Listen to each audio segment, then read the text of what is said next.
আসসালামু আলাইকুম। বাজার থেকে কিনে নিয়ে আসলাম চাল কুমড়ার চারা। আজকে দেখাবো চাল কুমড়ার চারা কীভাবে রোপণ করতে হয়। সর্বপ্রথম মাটি প্রস্তুত করে নিলাম আমি।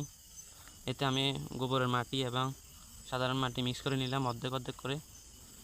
তারপর একদম জমি বরাবর সমান করে, বেশি উঁচু না বেশি নিচুও না, এভাবে গর্ত করে নিলাম।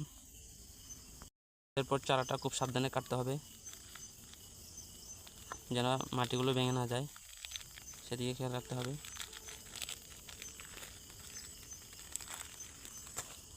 খুব আলতোভাবে বসিয়ে দিতে হবে। এবার মাটি দিয়ে দিতে হবে। মাটি দিয়ে চারিপাশে চাপ দিয়ে দিবেন। যেহেতু এখন অতিরিক্ত গরম পড়তেছে, সেজন্য আমি মালচিং হিসেবে কচুরিপানা ব্যবহার করতেছি। আপনারাও ব্যবহার করতে পারেন। অতিরিক্ত গরমের কারণে খুব দ্রুত মাটি শুকিয়ে যায়, সেজন্য আমি মালচিং ব্যবহার করতেছি। মালচিং হিসেবে আমি কচুরিপানা ব্যবহার করতেছি।